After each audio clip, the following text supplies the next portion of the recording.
Following your kids to talk about your dad is not good scheduling.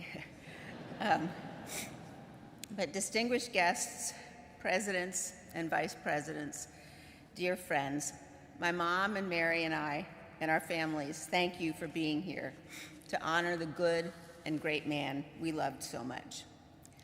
A few years ago, reflecting back on nearly 40 years in public service, Dick Cheney said this: "The path I had traveled was partly due to the circumstance of my birth. Not that I had been born into a powerful or privileged family, I wasn't. But I was born an American, a blessing surely among life's greatest." My dad thought deeply about what this blessing meant, about the duties it imposed. Shortly after he became Secretary of Defense in 1989, he described departing from the Pentagon.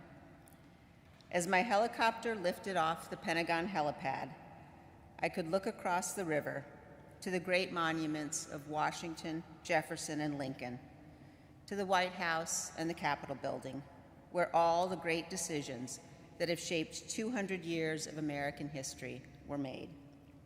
And I could look directly out on Arlington National Cemetery and remember what a terrible price thousands of brave Americans have paid so that all of us could enjoy the blessings of liberty." My dad's devotion to America was deep and substantive. He spent his life studying the history of our great republic. He knew you couldn't truly appreciate what it means to live in freedom if you didn't understand the sacrifices of the generations who came before. And he made sure that his children and grandchildren understood this too.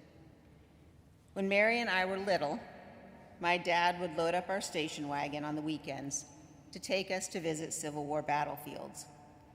With the back seat down and no need for seatbelts in those days, we would stretch out, eating Krispy Kreme donuts for breakfast, while my dad drove us to places like Gettysburg, Antietam, Chancellorsville, and Manassas. To be clear, even with the donuts, Mary and I were not enthusiastic participants in these outings. As you might imagine, Dick Cheney read every word of every sign at every battlefield, museum, and national park he ever visited. When you're 5 or 6 years old, this is not your idea of a good time. Mary and I usually moaned and groaned about how long he was taking, and Dick Cheney ignored us. And he just kept reading the signs.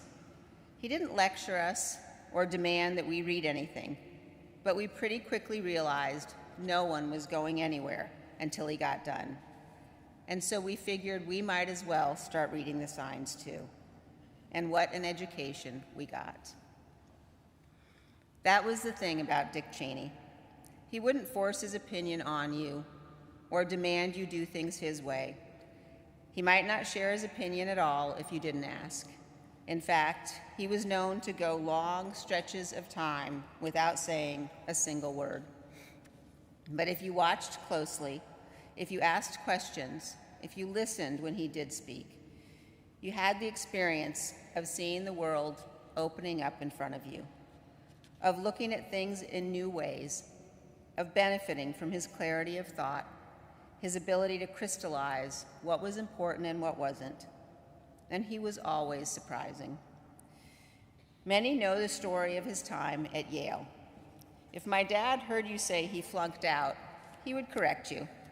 No, I was asked to leave. Twice. He took a break from school and he spent several years building power line across the West.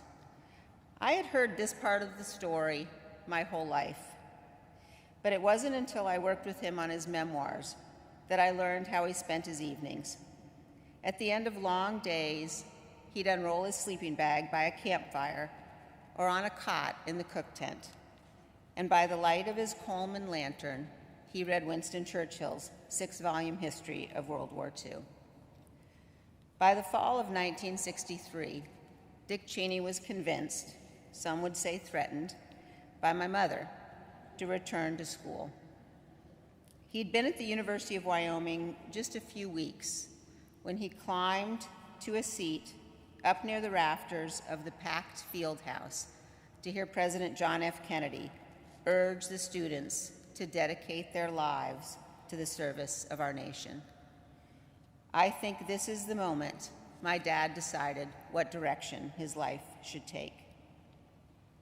Though he was inspired to service by President Kennedy, Dick Cheney became a Republican. But he knew that bonds of party must always yield to the single bond we share as Americans. For him, a choice between defense of the Constitution and defense of your political party was no choice at all. When he was vice president, he wrote in this letter to all of his grandchildren, "As you grow, you will come to understand the sacrifices that each generation makes to preserve freedom and democracy for future generations. And you will assume the important responsibilities of citizens in our society. I ask of you as my grandchildren what I asked of my daughters, that you always strive in your lives to do what is right." In the last few years, God gave me one of the greatest blessings of my life, the gift of time with my dad. We spent hours sitting by the fire at his house or mine, watching football and old movies. We went to grandkids' games and matches, and we hit the road again, this time with me in the driver's seat. Now, let me be clear, he did not like my driving. And in his defense, I had wrecked far too many of his cars over the years for him to be happy with this arrangement. But we reached an accommodation of sorts. My dad agreed to let me drive if I agreed to let him choose the music. Johnny Cash, John Denver, and yes, even the Carpenters were the soundtrack of our road trips. We went to places he'd taken us 50 years ago, to Manassas and Antietam and Mount Vernon. My dad in his Stetson, the latest copy of The Economist, that day's newspapers, and a book always tucked into the door pocket. We drove for hours. We talked about life and family, history, and America. Sometimes my dad's yellow lab, Max, would jump in the back seat and come with us. Max, like every dog we ever had, loved my dad the best. To be in my dad's company was to know safety and love and laughter and kindness. There's a picture taken several years ago of him in his cowboy hat and jeans, in a fleece jacket. He has his arm around one of his young grandsons, who's leaning into his warm embrace. Looking at that picture last week, my mom put it best when she said that's what he was to all of us. He was a giant to the end, a lion of a man who loved and served this great republic. The night before my dad died, the sky above my parents' house filled with clouds in the shape of winged angels. I'd never seen anything like it. It seemed indeed that angels and archangels and all the company of heaven had come to watch over him.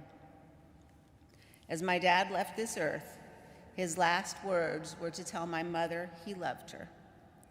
And now, all of us who loved him so dearly say to him, "Good night, sweet dad. May flights of angels sing thee to thy rest."